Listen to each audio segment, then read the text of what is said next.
আসসালামু আলাইকুম। কেমন আছেন? আপনাদের সকলকে জানাচ্ছি আমন্ত্রণ আমার সঙ্গে আরো একটি নতুন ভিডিওতে। ৯৯ ভাগ বিষয় আমি চেষ্টা করি আপনাদের সামনে প্রমাণ সহ তুলে ধরতে, যাতে আপনাদের সমস্যাটি সহজে সমাধান করতে পারেন। দর্শক, আজকাল অনেকেই চাচ্ছেন পাসপোর্টের ডিটেলস পরিবর্তন করতে। অনেকে করেছেনও। দেশে গিয়ে করেন অনেকে, আবার অনেকে সৌদি আরবেও করছেন। আমি আগেও বলেছি, এখনো বলছি যে আপনি যদি আপনার পাসপোর্টের কোনো ডিটেলস পরিবর্তন করেন, সেটি কিন্তু যাওয়া সিস্টেমে পরিবর্তন হবে না। তার একটা প্রমাণ দেখাচ্ছি। আমি গত কয়েকদিন আগে একটা পাসপোর্ট মালুমাত করেছিলাম। আপনারা সকলে জানেন আমরা পাসপোর্ট মালুমাতের কাজ করি, ইকামা নাম্বার তুলি, চাইলে আমাদের সাথে যোগাযোগ করতে পারেন। যে পাসপোর্টটি আমরা মালুমাত করেছিলাম তার প্রথমে নাম ছিল মোহাম্মদ, MOHAMMAD, মোহাম্মদ। পরবর্তীতে সে দেশে গিয়ে তার আইডি কার্ডের সাথে মিল রেখে MD ব্যবহার করেছে, অর্থাৎ মোহাম্মদকে বাদ দিয়ে নতুন পাসপোর্টটি আইডি কার্ড অনুযায়ী MD দিয়ে করেছে। তারপর সে সৌদি আরবে আসতে কোনো সমস্যা হয়নি। সৌদি আরবে আসার পরে আমাদের কাছে মালুমাতের জন্য দিয়েছে, আমরা মালুমাত করেছি, শুধুমাত্র তার ডেটটা পরিবর্তন হয়েছে। আমি আগেও বলেছি যে আপনি যদি কোনো তথ্য পরিবর্তন করেনও, সেটি কিন্তু জাওয়াজাত করবে কিনা এটা সম্পূর্ণ জাওয়াজাতের উপরে নির্ভরশীল। কারণ জাওয়াজাতের এখতিয়ারে এখন পর্যন্ত আসেনি। আপনি যে আপনার পাসপোর্টটি সংশোধন করলেন, আপনার নাম পরিবর্তন করলেন, বয়স পরিবর্তন করলেন, অথবা ঠিকানা পরিবর্তন করলেন, সেটি তারা তাদের সিস্টেমে এখনো পরিবর্তনের সুযোগ দিচ্ছে না। কেউ যদি অন্য কোনো পন্থায় করতে পারে সেটি অন্য কথা, আমরা সে বিষয়ে জানি না। এমনকি আমাদের দূতাবাস ও জেদ্দা কনসুলেট থেকেও বলে দিচ্ছে, আপনি যখন পাসপোর্টের তথ্য সংশোধন করবেন, আপনার পুরাতন পাসপোর্টটি ক্যান্সেল হয়ে যাবে এবং পূর্বের পাসপোর্ট বা পুরাতন পাসপোর্টে আপনি পুনরায় ফিরে যেতে পারবেন না, সে তথ্যে ফেরত যেতে পারবেন না।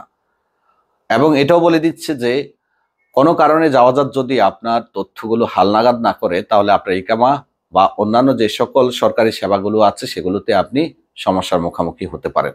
তো যারা পাসপোর্ট সংশোধন করতে চান তাদেরকে বলবো, দেখুন আপনি যদি এখন নাম পরিবর্তন করেন, বয়স পরিবর্তন করেন, আমি স্ক্রিনে প্রমাণ দেখাচ্ছি। প্রথমে দেখুন MD ছিল, প্রথমে মোহাম্মদ ছিল, পরবর্তীতে MD।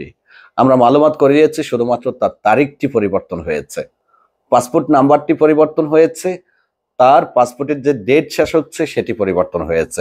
জাওয়াজাত মধ্যগানে আপনি যে নাম পরিবর্তন করবেন, বাবার নাম পরিবর্তন করবেন, কিংবা আপনি যে আপনার বয়স পরিবর্তন করবেন, সেটি কিন্তু করবে না, সেটি এখনো করছে না।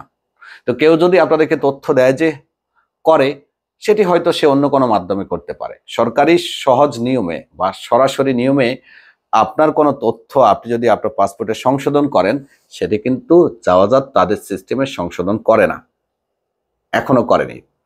তো আপনি যদি কোনো কিছু করতে চান, তাহলে আগে আপনার কপিলকে নিয়ে জাওয়াজাতে যাবেন, বিষয়টি সম্পর্কে জানবেন, তাদেরকে বলবেন কি কি আপনি পরিবর্তন করতে চান। তারা যদি অ্যাপ্রুভাল দেয়, তারপরে গিয়ে আপনি পাসপোর্টটি সংশোধন করার চেষ্টা করবেন।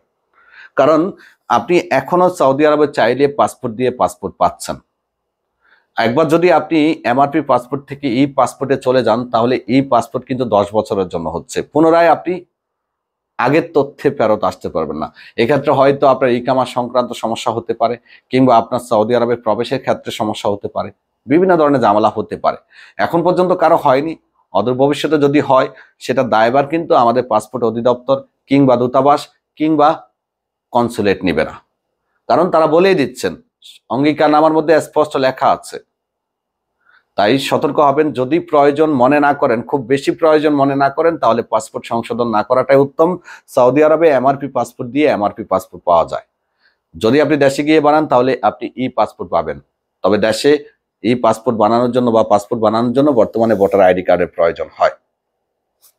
এর মধ্যে অনেকেই হয়তো প্রশ্ন করবেন যে পরিবর্তন করে আসা যাবে কিনা। যারটা আমরা করেছি সেও কিন্তু এসেছে, তার সমস্যা হয়নি, কারণ সে পুরাতন নতুন দুইটাই দেখিয়েছে। আপনিও এয়ারপোর্টে পুরাতন নতুন দুইটা দেখিয়ে আসতে পারবেন। তো আসার পরে শুধু মালুমাত হবে কি জানেন, আপনার পাসপোর্ট নাম্বার আর পাসপোর্টের মেয়াদ। মধ্যখানে আপনি যে পরিবর্তনগুলো করেছেন, সংশোধনগুলো করেছেন, সেগুলো কিন্তু মালুমাত হবেন না, অর্থাৎ সেগুলো জাওয়াজাত তাদের সিস্টেমে আপডেট করবে না। ভালো থাকবেন, সুস্থ থাকবেন, আল্লাহ হাফেজ।